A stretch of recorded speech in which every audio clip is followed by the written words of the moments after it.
50,000 నుండి 60,000 ఆదాయం run tailor యాప్లో ఆర్డర్ కంప్లీట్ చేసి పేమెంట్ పొందండి.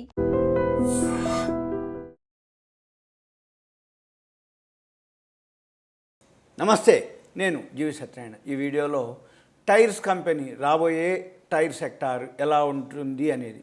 అయితే ఇది ఆటో సెక్టార్ కిందకి వస్తుంది. మనకి ఆటో సెక్టార్లో ఏవైతున్నాయో ఎక్స్పోర్ట్స్ పెరుగుతున్నాయని చెప్పేసి అనుకోవడం జరిగింది. అంటే ఎక్స్పోర్ట్స్ బాగా పెరుగుతున్నాయి అన్నమాట ఆటో సెక్టార్లో.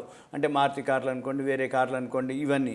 అయితే టైర్ల పరిశ్రమ కూడా బాగా ఉంటుంది, ఆదాయం 7-8% పెరుగుతుంది అని క్రిసిల్ రేటింగ్స్ వాళ్ళు అంచనా వేయటం జరిగింది.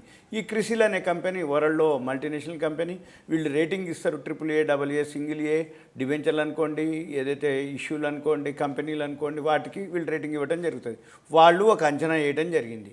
ఏదైతే మన దేశంలో తయారైనటువంటి టైర్ల తయారీ పరిశ్రమ ప్రస్తుత ఆర్థిక సంవత్సరం అంటే ఈ ఫైనాన్షియల్ ఇయర్ 2025-26 గాను 7-8% పెరగొచ్చని వాళ్ళు అంచనా వేయటం జరిగింది. అయితే దీంట్లో మెయిన్ ముఖ్యంగా ఏంటిదంటే పాత టైర్లను మార్చడం రూపంలోనే సగం విక్రయాలు ఉంటాయని తెలపడం జరిగింది.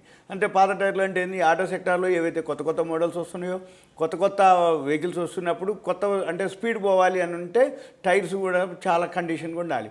అంటే నీ పాత టైర్లు అరిగిపోవటాలు, పాత టైర్లు ఏమవుతుంది అంత స్పీడ్గా పోయినాం అనుకో స్కిడ్ అయ్యే అవకాశాలు ఉంటాయి.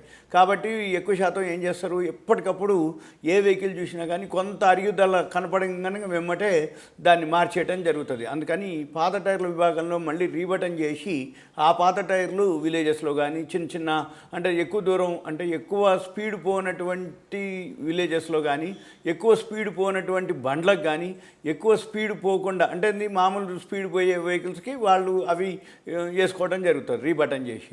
ఇది పాత టైర్ల సెక్టార్లో బాగా విక్రయాలు ఉంటాయని తెలపడం జరిగింది ఈ క్రిసిల్ వాళ్ళు.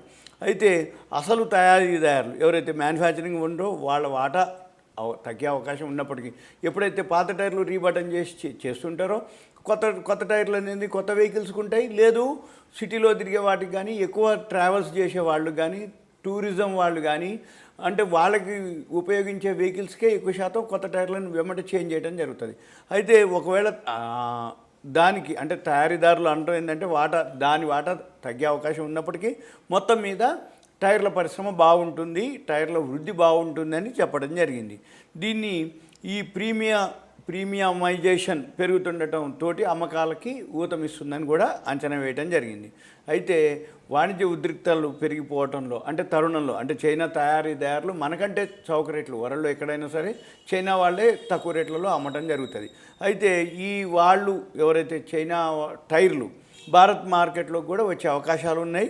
అయితే ఇది కొంచెం కాంపిటీషన్ తోటి ఉంటుంది. కాకపోతే స్థిరమైనటువంటి ముడి సరుకుల ధరలు, సామర్థ్యాన్ని మెరుగ్గా వినియోగించుకోవటం ఫలితంగా టైర్ల పరిశ్రమ నిర్వహణ లాభం 13-13.5% వరకు స్థాయిలో ఉంటుందని అంచనా వేయటం జరిగింది. ఈ లీన్ బ్యాలెన్స్ షీట్లు అంటే నిల్వలు తగ్గించుకోవటం, లేకపోతే మూలధన వ్యయాల్ని క్రమంగా నిర్వహించడం వంటివి ఈ రంగంలో రుణ పరపతిని స్థిరంగా ఉంచుతాయని తెలపడం జరిగింది. దేశంలో అన్ని రకాల వాహన టైర్ల అమ్మకాల్లో 80% ఒక టాప్ 6 కంపెనీలే పరిశీలించినట్లుగా ఇది తెలుస్తుంది. అంటే ఏవైతే టాప్ బ్రాండ్స్ ఉన్నాయో టైర్లలో అవే అన్నమాట. తర్వాత మొత్తం డిమాండ్లో 70% దేశీ మార్కెట్ నుంచి, మిగిలింది ఎగుమతుల రూపంలో అంటే ఎక్స్పోర్ట్స్ చేయడం ద్వారా మనకు అమౌంట్ వస్తుందని వాళ్ళు అంచనా వేయడం జరిగింది. అయితే మళ్ళీ దీంతో పాటు టారిఫ్లు ఏదైతే ఎగుమతుల విషయంలో రిస్కుల్ని క్రిసిల్ రేటింగ్స్ ప్రస్తావించడం జరిగింది. గత ఆర్థిక సంవత్సరం అంటే పోయిన సంవత్సరం 2024-25 సంవత్సరానికి భారత్ నుంచి టైర్ల ఎగుమతుల్లో 17% అమెరికాకి వెళ్ళడం జరిగింది. పరిశ్రమ మొత్తం పరిణామంలో ఇది 4-5% ఉన్నట్లు తెలపడం జరిగింది. ప్రతీకార సుంకాలను ఎదుర్కోవాల్సి వస్తే అప్పుడు పోటీపరమైన సానుకూలతలు కనుమరుగవుతాయని పేర్కొన్నది. చైనాపై అమెరికా భారీ టారిఫ్లు విధించిన నేపథ్యంలో ఇప్పుడు ఆగస్టు 1 నుంచి ఏదైతే టారిఫ్లు ఉన్నాయో, సుంకాలు టారిఫ్లు అమెరికా వాళ్ళు ఏదైతే విధించారో దాంతో అదనపు సరఫరాలు ధరల పరంగా సున్నిత మార్కెట్ అయినటువంటి మన దేశానికి అంటే భారత్కి మళ్ళీ అవకాశం లేకపోలేదు అభిప్రాయపడింది. ఎప్పుడైతే ఈ సుంకాలు టారిఫ్లు నిర్ణయించడం జరిగిందో మన అవకాశం ఎక్కువ ఉంటుందనేది వాళ్ళు పేర్కొనడం జరిగింది. చౌక దిగుమతులకి కళ్ళం వేసేందుకు వీలుగా చైనా నుంచి వచ్చే భారీ ట్రక్కు, బస్ రేడియల్ టైర్లపై యాంటీ డంపింగు, కౌంటర్ వెయిలింగ్ డ్యూటీలని కేంద్రం విధించడాన్ని గుర్తు చేసింది. ఎవరు? క్రిసిల్ వాళ్ళు. కానీ ఇతర విభాగాల్లో చౌక దిగుమతుల ఒత్తిళ్లకు దారి తీయొచ్చు అని కూడా పేర్కొనడం జరిగింది. అంటే మనం ఏం చూడాలిగా, ఎప్పుడైతే ఈ టైర్ ఇండస్ట్రీ ఏదైతే ఉందో, మీరు సింపుల్గా ఒకవేళ మీకు ఈ టైర్స్ మీద ఏమైనా కావాలి అనుకుంటే ఒక్కసారి Screener.in వెబ్సైట్కి వెళ్ళండి, సెర్చ్కి వెళ్ళండి. అక్కడ ఒక ఎగ్జాంపుల్ సెర్చ్లో MRF అని క్లిక్ చేసి అక్కడ మళ్ళీ పీర్స్ అని ఉంటుంది, పీర్స్ క్లిక్ చేసి టైర్స్ అండ్ రబ్బర్ ప్రోడక్ట్స్ అని క్లిక్ చేస్తే ఇందులో 19 కంపెనీలు ఉన్నాయి. ఈ 19 కంపెనీల్లో మనం ఏం చూడాలి? ఇప్పుడు ఫస్ట్ క్వార్టర్ రిజల్ట్స్ వస్తున్నాయి, లాస్ట్ ఇయర్ యాన్యువల్ రిజల్ట్స్ ఉన్నాయి. ఫస్ట్ క్వార్టర్ రిజల్ట్స్ ఇప్పుడు చూస్తూ ఏ కంపెనీకి ఎక్కువ సేల్స్ పెరిగింది, ఎక్కువ ప్రాఫిట్ వచ్చింది అనేది కనుక చూస్తే ఆ షేర్ని మీరు కొనుక్కోవచ్చు. టైర్ల ఇండస్ట్రీ కొనుక్కోవచ్చు.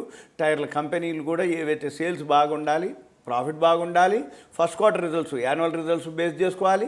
మళ్ళీ ఇప్పుడు ఫస్ట్ క్వార్టర్ రిజల్ట్స్ బేస్ చేసుకొని మీరు కొనుక్కున్నారు అనుకోండి, నెక్స్ట్ క్వార్టర్ వరకు మంచి రిటర్న్స్ వస్తాయి. ఎందుకంటే ఎక్స్పోర్ట్స్ ఎక్కువ ఉంటాయి కాబట్టి, క్రిసిల్ వాళ్ళే అనౌన్స్ చేశారు కాబట్టి మనం కూడా ఒకసారి అబ్జర్వ్ చేశారనుకో మీకు ఐడియా ఉంటుంది. ఇంకోటి మీరు గమనించవచ్చు, ఆటో సెక్టార్లో ఇప్పుడు ఈ మధ్య 2 వీలర్ 4 వీలర్స్ ఏవైతే అంటే కార్లు విపరీతంగా సేల్స్ ఉన్నాయి కాబట్టి ఆటోమేటిక్గా టైర్ పరిశ్రమ కూడా ఉంటుంది. ఇది ఒకటే కాదు, ఆటో సెక్టర్ సంబంధించిన ప్రతిదీ కూడా సేల్స్ బాగుంటుంది.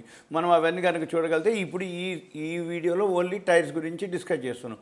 ఆటో సెక్టార్లో ఏవైతే యాక్సెసరీస్ ఉంటాయో అవన్నీ కూడా మనం గమనించవచ్చు. అవి తర్వాత ఇంకో వీడియోలో మీకు ఎక్స్ప్లెయిన్ చేయడం జరుగుతుంది. ఏ సెక్టార్లో బెనిఫిట్ ఉంటుంది, ఏ సెక్టార్లో మనకు ప్రాఫిట్ ఉంటుంది, ఏ సెక్టార్ గ్రోత్ ఉండబోతుందో కామన్గా గుర్తుపట్టి ఆ షేర్లు కనుక మీరు కొనుక్కుంటే ఆ సెక్టార్లో వాల్యూ ఉన్నటువంటివి, ఫండమెంటల్ స్ట్రాంగ్ ఉన్నటువంటివి, క్వార్టర్లీ రిజల్ట్స్ బాగున్నటువంటి కనుక కొనుక్కుంటే ఓకే, ఇంకా మీకేం ఇబ్బంది ఉండదు. ఎప్పుడు కూడా బిజినెస్ పరంగానే చేయాలి. ఓకేనా? ఇన్ఫర్మేషన్ తీసుకొని చేయాలి. ఇదంతా మీకు అవేర్నెస్, ఎడ్యుకేషన్, నాలెడ్జ్ పర్పస్ మాత్రమే. మీరు ఇంకా ఏమైనా డౌట్స్ ఉంటే దయచేసి కాల్ చేయొద్దు. మీ పేరు, ఏరియా, వాట్సాప్ మెసేజ్ పెట్టండి, చూద్దాం. Okay, thank you. సెలవు.